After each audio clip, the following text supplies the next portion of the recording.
how we can define sequence.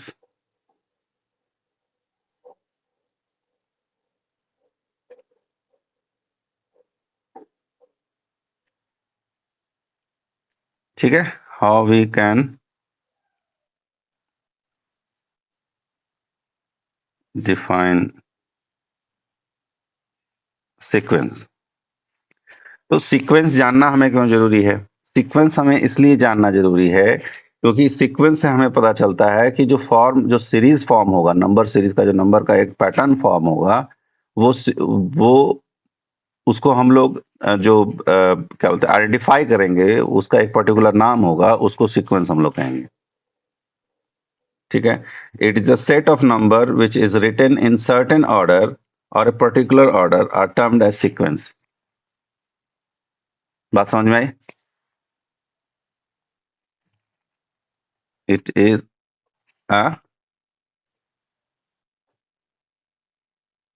हाँ, तभी उसको सीक्वेंस कहेंगे।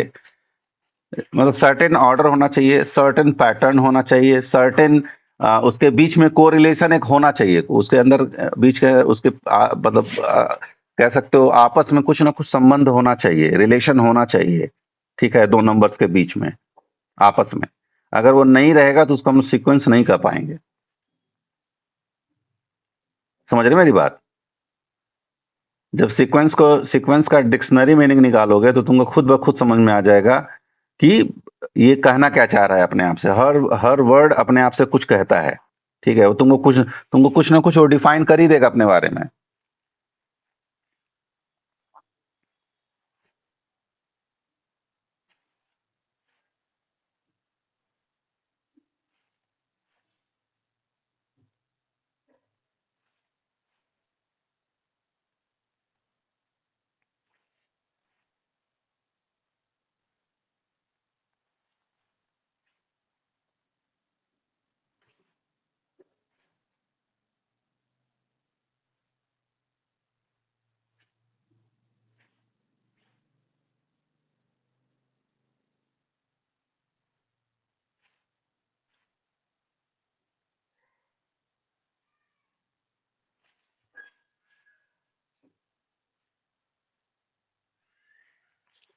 ठीक है स्वप्निल,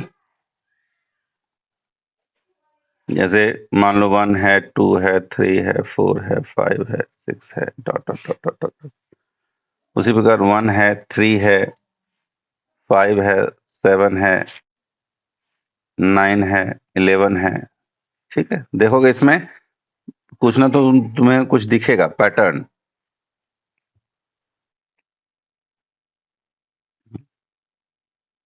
ठीक है, और उसके बीच का डिफरेंस 2 है। ठीक है, फिर हम लोग तीसरे में एग्जांपल में आते हैं। 1 है, 4 है, 9 है, 16 है, 25 है, डॉट डॉट डॉट डॉट। इसमें क्या है? इसमें है स्क्वायर। ये 1 का स्क्वायर, 2 का स्क्वायर है, 3 का स्क्वायर है, 4 का स्क्वायर है, 5 का स्क्वायर है। तो ये पैटर्न है। ठीक है,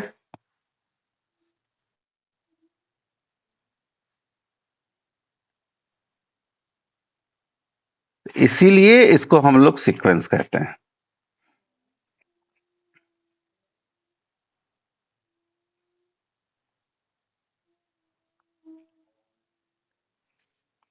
अगर उसके अंदर कोई पैटर्न नहीं रहेगा, कोई बिहेवियर उसका खुद का नहीं रहेगा, तो उसको हम लोग कुछ भी नहीं कह पाएंगे, उसमें रिलेशन ही नहीं डेवलप हो पाएगा। समझ रहे हो? और ये हर जगह अवेलेबल होगा ही होगा इस तरीके का फॉर्मेट में, हर जगह।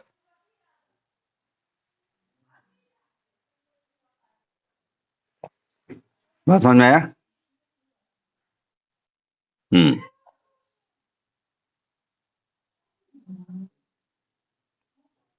जैसे हम लोग लिख दिए, अगर मान लो कुछ नोटेशन लिख दिए कि हम लोग मान लो सीक्वेंस को हम लोग यूएन मान लिए, तो जो सीक्वेंस होगा UN-1 plus UN-2।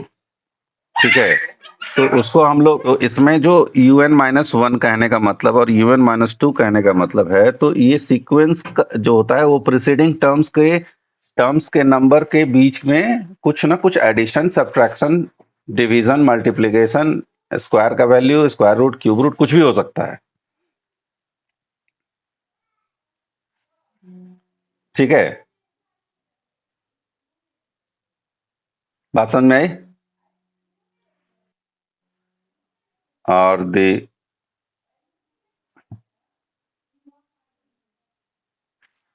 Sequence having sum of proceeding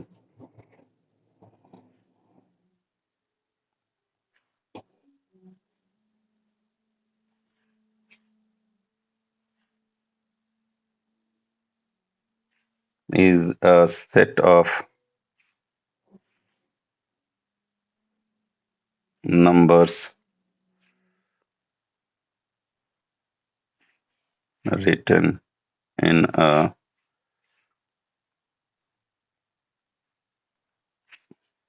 particular order. We denote U for the first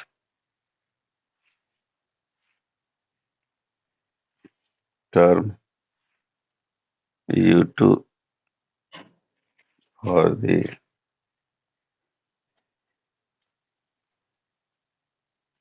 second term, and dot to UN.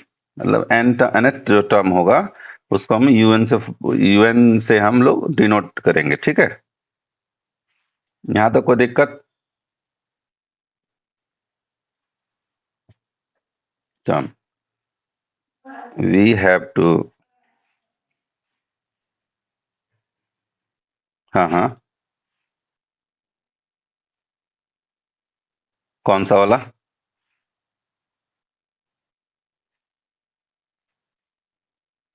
हाँ हाँ, एक एक minute for all value of n is equal to 1 2 3 4 5 6 dot dot dot dot dot. आप बोलो क्या बोल रहे थे?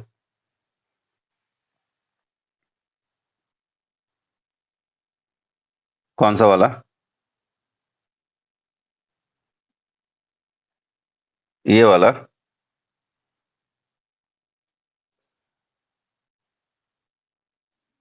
ये वाला ना, ये वाला भी हम बताएंगे इसमें, अभी अभी नहीं, इसको हम डिस्कस कर रहे हैं, अभी इसी में आएगा। ठीक है, तब हम इसको सॉल्व करेंगे, बढ़िया से करेंगे, इसमें अच्छा सम्स लगाएंगे भी। हम्म, उसका टेंशन नहीं रखो, हम लोग इसमें अच्छा सम्स लगाएंगे। ठीक है, पहले इस चीज को समझो, वो अभी जब उसमें हम लोग घुसेंगे ना, तो वो क्या है क्या नहीं है वो खुद ब खुद तुमको समझ में आने लगेगा। अरिथमेटिक प्रोग्रेशन का ही वो पार्ट है। ठीक है, अब हम लोग सीरीज पढ़ेंगे, सीक्वेंस एंड सीरीज कहते हैं हम लोग।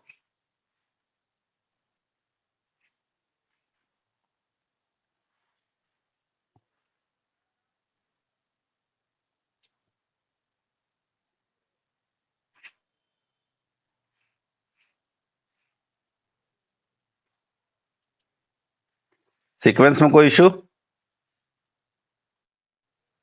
सब क्लियर हो गया, मतलब दिमाग में क्लियर है, इसमें कोई डाउट नहीं है?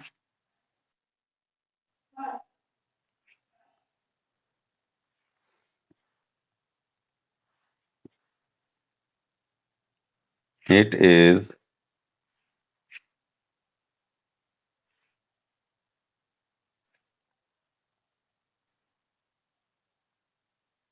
presentation of adding all the number of the sequence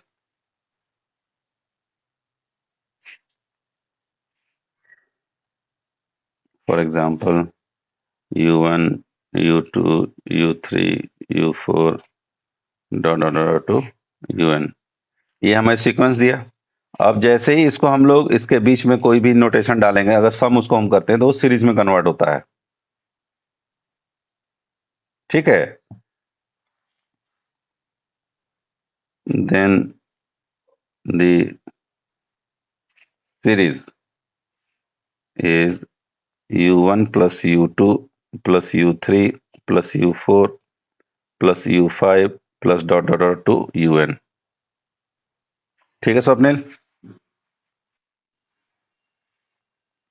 then हम लोग फिर मान लो अब इसको रिप्रेजेंट करना है या किसी चीज से करना है, तो हम लोग सिंपली इसको Sn is equal to U1 plus U2 plus U3 plus U4 plus U5 plus dot dot dot plus UN ऐसे लिख देंगे।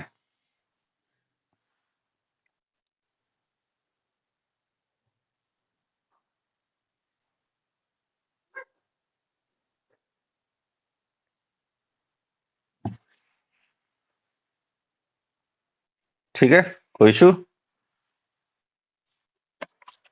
चलो, अब हम लोग मेन टॉपिक को डिस्कशन करेंगे, दी अर्थमेटिक प्रोग्रेशन, यानी कि अर्थमेटिक जो एपी था जिसको हम लोग बात कर रहे थे, एपी का अर्थमेटिक प्रोग्रेशन का, उसका हम लोग बात करेंगे अभी हम लोग।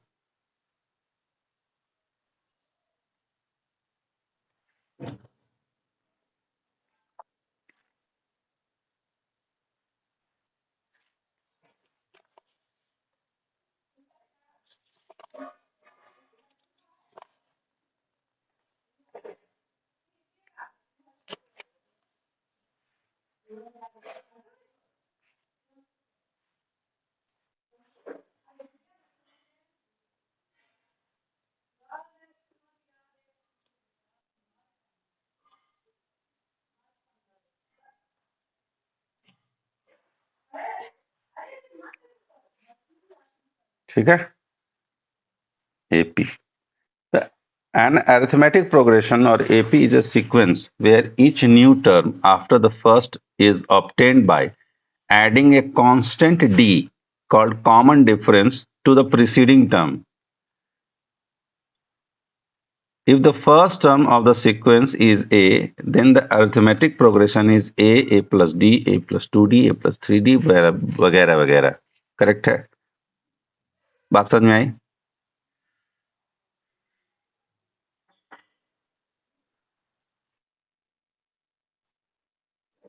तो नेटवर्क का प्रॉब्लम होगा चाहे, इसीलिए ऐसा हो रहा है।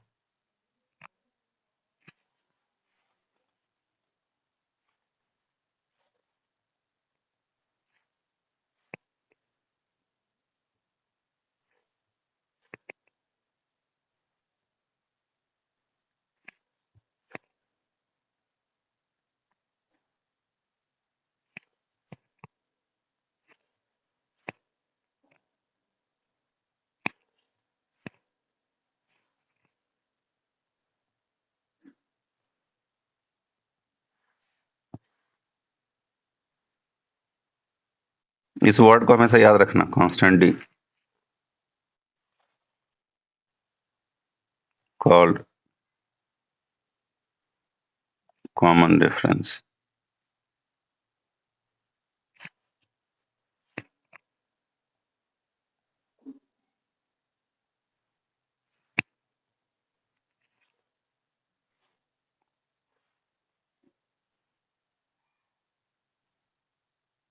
समझ में आ गई बात? इसका कहने का मतलब ये है, जो अभी तुमको मैंने ये तुमने मुझसे पूछा नहीं था ये वाला कि सर इस पे बताइए आप, ये वाला पे, समझ में आ गया? ऐसा सीक्वेंस जिसमें जो पहला नंबर होगा या पहला उस सीक्वेंस का नंबर होगा, उसमें अगर कोई भी एक कॉमन डिफरेंस या कॉमन कुछ ऐसा कॉमन नंबर होना चाहिए। जैसे इस वाले में हम लोग जब डिस्कशन कर रहे थे, तो इसमें हम बोलेंगे नहीं कि कॉमन डिफरेंस 2 है। देखो ध्यान से, इन दोनों के बीच में कॉमन डिफरेंस है। तो ये कॉमन डिफरेंस जब हम 1 में ऐड कर दे रहे हैं, जब ये कॉमन डिफरेंस जब 1 में ऐड कर रहे हैं तो 3 आ रहा है, ये कॉमन डिफरेंस 2 ऐड कर रहे हैं तो 5 आ रहा है, 5 में 2 ऐड कर रहे हैं 7 आ रहा है, 7 में 2 ऐड कर रहे हैं 9 आ रहा है, 9 में 2 ऐड कर रहे हैं 10 11 आ रहा है। ठीक है, तो जैसे ही इसको हम लोग एक पर्टिकुलर नोटेशन फॉर्म में लिख देंगे, वो अरिथमेटिक प्रोग्रेशन बदल जाएगा। अरिथमेटिक प्रोग्रेशन का कहने का मतलब ही है कि वो अरिथमेटिकली वो कोरिलेटेड हो एक दूसरे से। बात समझ में आई? जैसे इनके बीच का कॉमन डिफरेंस 1 है, 1 है, 1 है, 1 है, 1 है, यानी प्रोसीडिंग नंबर में 1 ऐड कर रहे हैं तो हमें नेक्स्ट नंबर मिल जा रहा है। करेक्ट है? समझ समझ में आ गई? लेकिन जब हम इसकी बात करेंगे तो ये दूसरे फॉर्मेट में आ जा रहा है। ठीक है,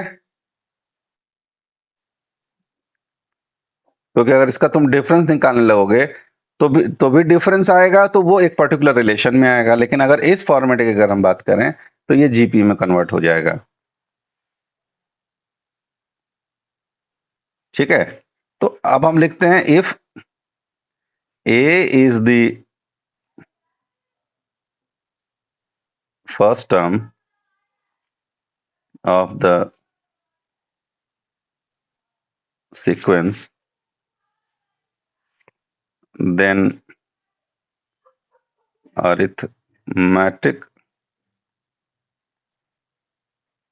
progression is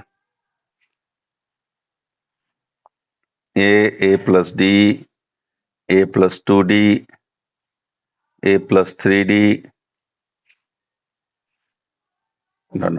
और हाँ, सबसे बड़ी बात है, ये 3 को तुम d मतलब उस हिसाब से मत सोचना कि ये 3 मल्टीप्लाइड बाय कॉमन डिफरेंस है।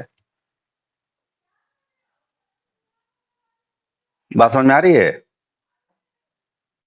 हाँ, ये तीसरा डी है, चौथा डी है, इस तरीके से समझोगे।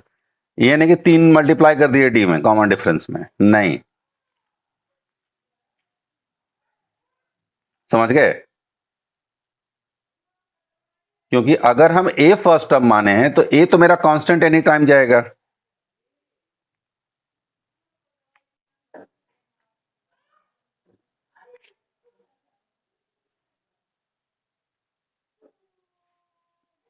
Hello, hello.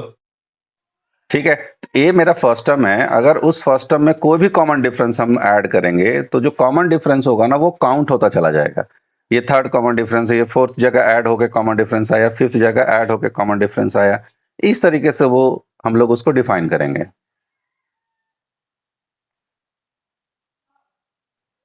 करेक्ट है? कोई कोई डाउट? ठीक। सो वेयर nth टर्म जो होगा, देखो ध्यान से देखना, nth टर्म मैं लिख रहा हूं, nth term is a plus n minus 1 into d this। ये मेरा nth टर्म हो गया।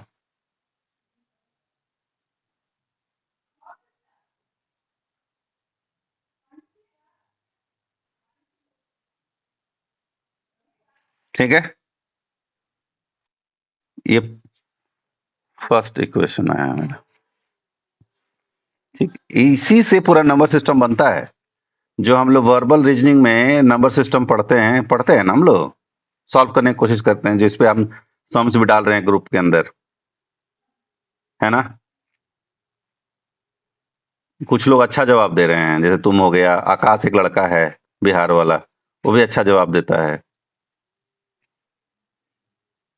ठीक है, तो ये क्या बोलते हैं, तो यही एक ऐसा फैक्टर है जिस पे तुमको ध्यान देना होता है किसी भी सीक्वेंशियल सीरीज को सॉल्व सॉल्व करने के लिए। ठीक है, इसी से रिलेटेड कुछ ना कुछ होता है। अभी जैसे मैं एक सम्स एक दिन कल रात में ही लगा रहा था, पढ़ रहा था उसको, तो मैंने उसमें देखा कि वो जो सीरीज था उसमें स्क्वायर का भी इस्तेमाल किया, और फिर उसको उस स्क्वायर डिफरेंस में भी एक कोरिलेशन था, उसको आइडेंटिफाई करना पड़ा, तब जाके वो सीक्वेंस का लास्ट नंबर मिला। ठीक, उसका डिफरेंस निकाला, देखा अच्छा ये कॉमन डिफरेंस है, फिर उसका स्क्वायर निकाल के, फिर उसका स्क्वायर निकाल के ऐड किए, तब जाके मेरे को लास्ट नंबर मिला। बात समझ में आ रही है?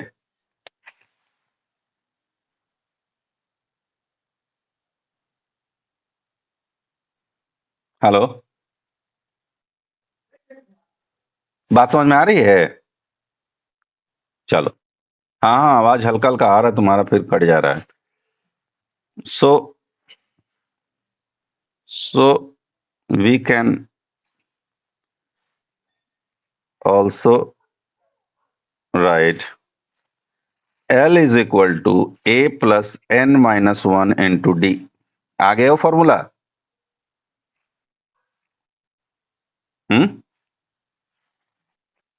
Where L is the last term of the finite sequence।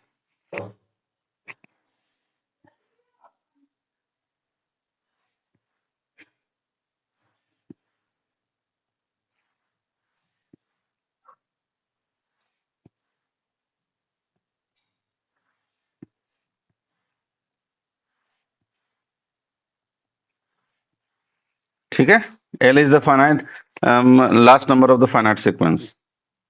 ठीक, इसी फॉर्मूला का हम ऊपर में इस्तेमाल किए हैं ना, ये वाला। अब मैं ये बताओ कि अगर ये इस तरीके से सॉल्व होता है तो तुम अगर मान लो एग्जाम में ये सवाल आ गया तो ये तो जैकपॉट सवाल है, जैकपॉट ही सवाल है ना। अगर ये तुम्हें, ये किसी को नहीं पता रहेगा अगर मान लो,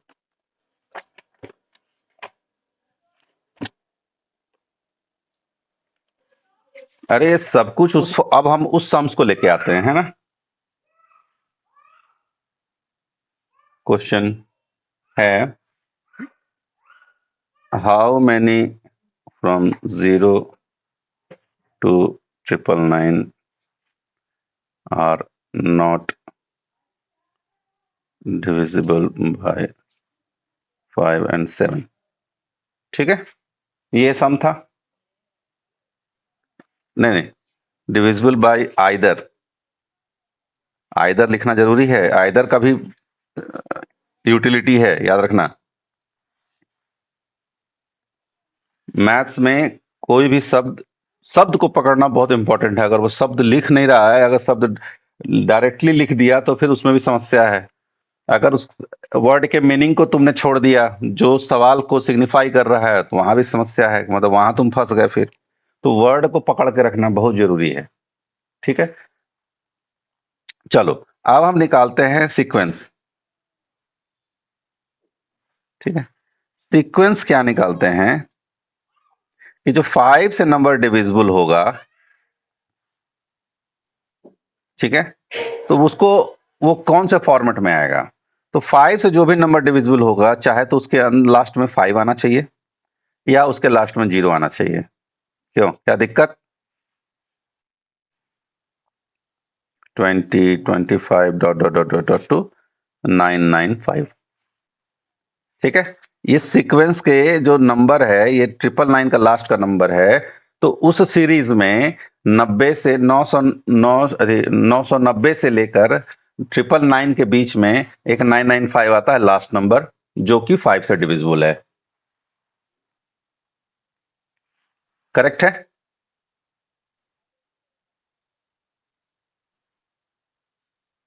स्वप्निल, करेक्ट है ना? चलो, अब हम इसमें जो एल हम निकाले इस फॉर्मूला में, इस फॉर्मूला में एल हमारा लास्ट नंबर है, करेक्ट है ना। तो इस सीरीज का लास्ट नंबर जो मेरे पास है वो 999 है। एल हमारे पास है 999। ठीक है, तो इसमें जो हम, दिस इंप्लाइज जो फॉर्मूला लगाएंगे L is equal to A plus N1 - 1 into D.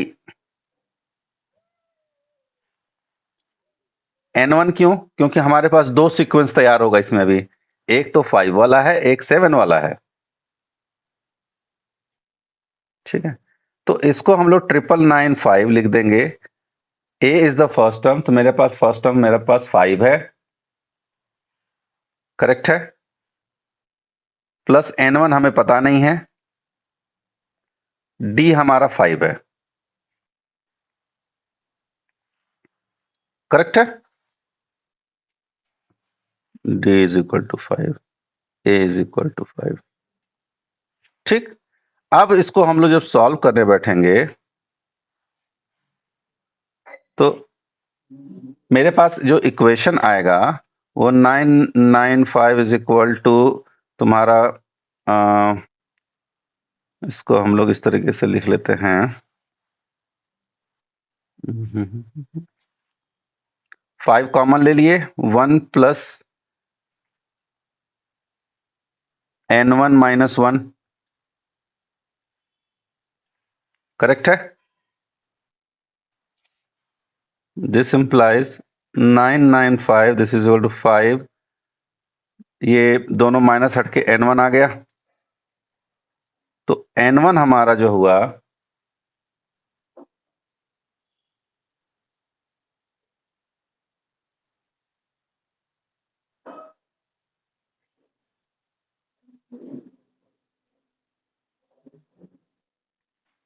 Just hold on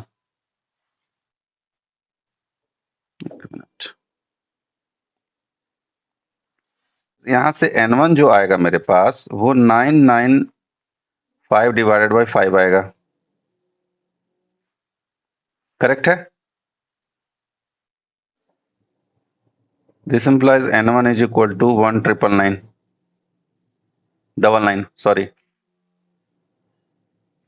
ठीक है। ये हमारे पास एक हो गया फर्स्ट। हाँ बोलो।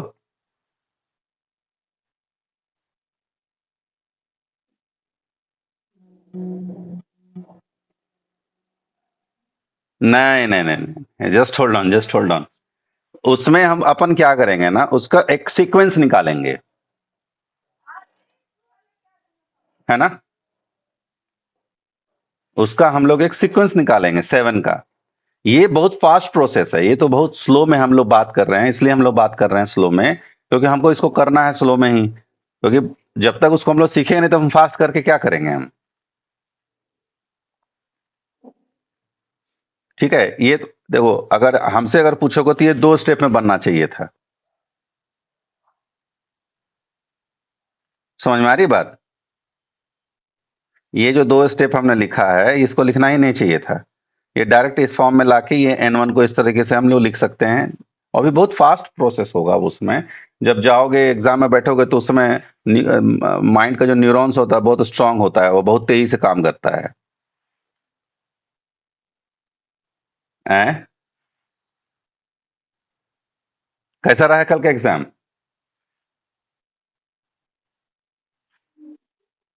हाँ हाँ, क्या चीज क्या चीज? तुम्हारी आवाज इतनी कट रही है कि सुना ही नहीं दे रहा है। हाँ बोलो। हम्म।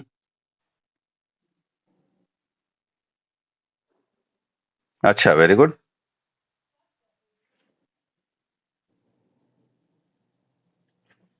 बहुत बढ़िया तब तो। Out of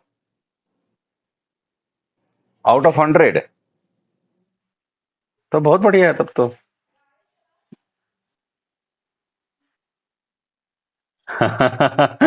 negative marking.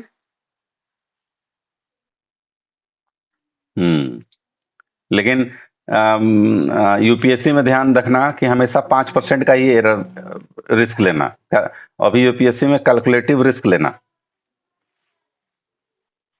Die hard होकर रिस्क नहीं लेना है ना।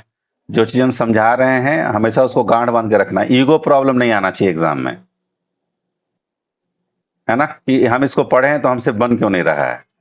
हो सकता है वो तुम्हारे दिमाग से मिस आउट हो जाए, कोई बहुत बड़ा चीज नहीं है। सभी लोग ह्यूमन बीइंग हैं, नॉट अ मशीन कि एक बार डेटा फीड हो गया तो फीड हो गया, वो कभी भी कहीं भी रिकॉल हो सकता है। वहां पर भी नर्वसनेस में आदमी, नर्वसनेस का शिकार होकर आदमी भूल सकता है, बहुत सारा चीज हो सकता है।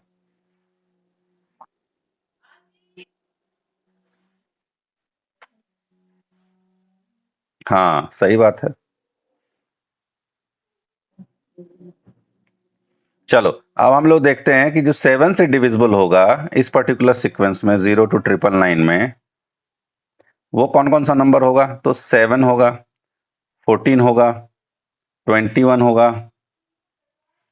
28 होगा, 35 होगा, और 999 वाले सीरीज में 994 होगा। सिंपल है ना? तुम्हें केवल स्टार्ट के 3-4 निकाल लेने हैं, और लास्ट का जो सबसे लास्ट होगा, जो सबसे बड़ा नंबर होगा इस पर्टिकुलर, इन दोनों के बीच का, जो 7 से डिवाइड होगा, वो ये होगा। करेक्ट है? सो A is equal to 7, D is equal to also 7, and L is equal to 994, ये लास्ट नंबर। ठीक है? हमें निकालना है N2। समझ में आ रही बात? तो L इज इक्वल टू, हम मतलब आगे पीछे नहीं देखते हुए, L is equal to A plus N2 - 1 into D। लिख दिए।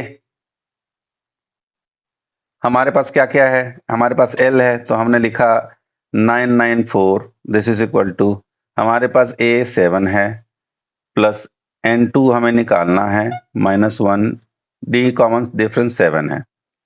करेक्ट है? तो यहां से 994, this is equal to 7, 1 plus N2 - 1, N2 is equal to 994/7। ठीक है? दिस इंप्लाइज, ये 142 हो जाएगा टोटल, डिवाइड करेंगे तो। करेक्ट, 2 है। और जो 5 से नंबर जो क्या बोलते हैं डिवाइड होगा, वो तुम्हारा 199 है, 1999, 199 है। करेक्ट है? अब जो है वो एलसीएम निकालेंगे हम लोग 7 और 5 का। LCM of 5 and 7, this is equal to 35।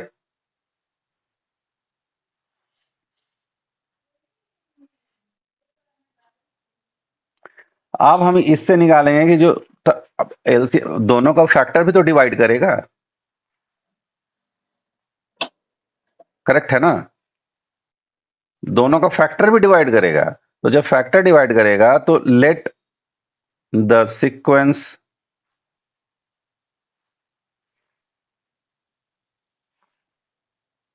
which is divisible by 35,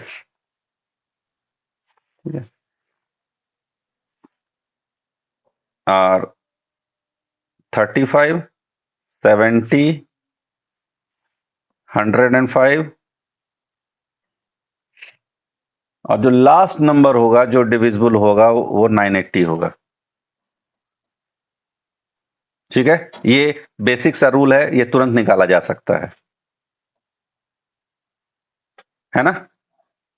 जैसे इसमें 35 का डिफरेंस है, इसमें भी 35 का डिफरेंस है, इसमें भी 35 ऐड कर देंगे तो नेक्स्ट नंबर मिल जाएगा। तो लास्ट ऐसा कौन सा नंबर है जो 35 से डिवाइड होगा, वो तुरंत तुम्हें पता चल जाएगा।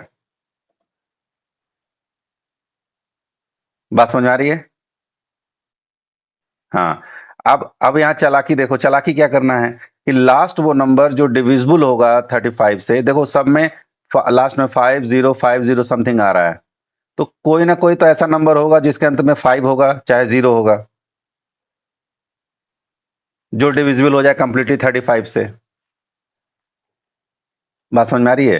तो हमें लास्ट में 3 ही नंबर दिखेंगे, चाहे तो 9995, चाहे तो 385 985, चाहे तो 980।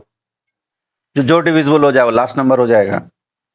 So here L is equal to 980, A is equal to 35 and D is also 35. Correct है? हमें N3 निकालना है।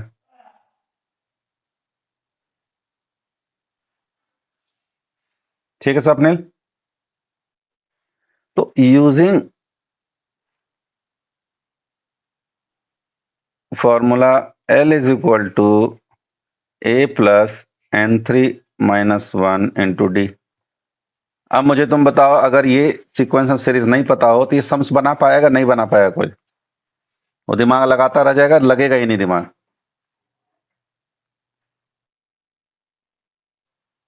टाइम वेस्ट है, कंप्लीटली टाइम वेस्ट है। मैं कह तो रहा हूं मैथ्स ऐसा चीज है यार, जब तक तुम्हारे को इन्फॉर्मेशन फ्लो नहीं है ना, तो तुम आइडिया लगा ही नहीं पाओगे ना। तुम वही सब हरकत करोगे जो अमूमन तुम्हारे को गलती दिलाएगा। कभी कभी होता क्या है कि तुक्का में लग भी जाता है, लह भी जाता है, लेकिन तुक्का हर जगह नहीं लहता है मैथमेटिक्स में।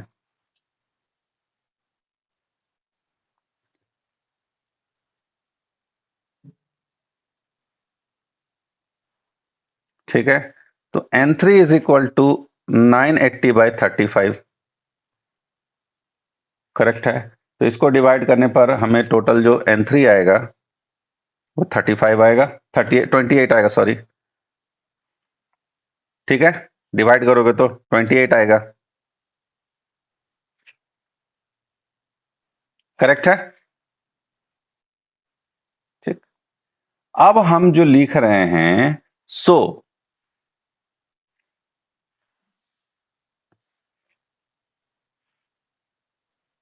The numbers from 0 to 999 are not divisible by either 5 और 7। अब देखो, कोई भी कहीं भी लिख दिया आइदर 5 और 7, तो वो सोचेगा, सबसे पहला दिमाग में क्या लगाएगा पता है तुम्हें? भाई 5 और 7 ही केवल हमें निकालना है। लेकिन भाई उसका जो फैक्टर होगा, जो उसका प्रोडक्ट होगा, वो भी तो डिविजिबल करेगा।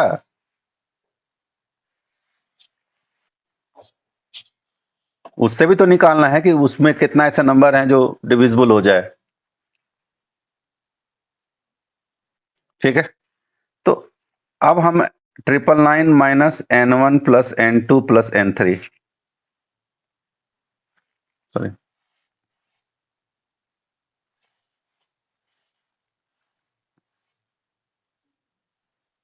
Minus N3। माइनस N3 हम क्यों किए, बता सकते हो? नहीं नहीं नहीं, -3 हम क्यों इस्तेमाल किए, इस वजह से।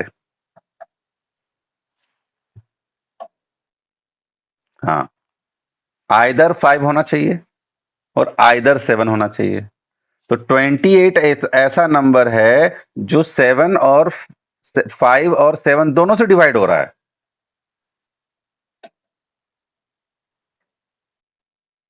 करेक्ट है ना? इसीलिए इसका हम लोग एलसीएम निकाले। यहां जो एलसीएम लोग निकाले, इसी वजह से निकाले।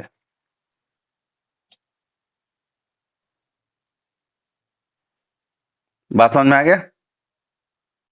ये 2010 का सवाल है। यूपीएससी में 2010 में ये सवाल पूछा गया था।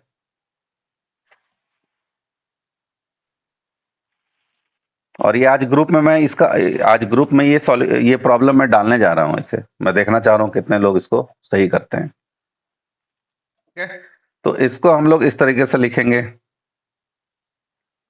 1999 प्लस 142 माइनस 28।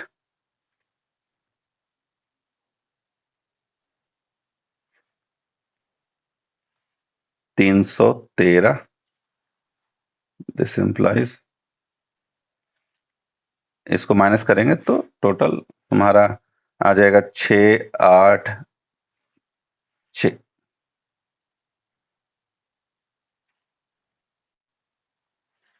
ठीक है, ये आंसर हो गया। 686 ऐसे नंबर होंगे जो आइदर 5 से डिवाइड नहीं होंगे और आइदर 7 से डिवाइड नहीं होंगे। करेक्ट है? समझ में आया बात? ठीक है, तो अगर मान लो ये एपीजीपी का कंसेप्ट तुमको नहीं पता होगा तो तुम इसमें क्या अप्रोच लगाओगे? तुम माथा पीट के बैठ जाओगे।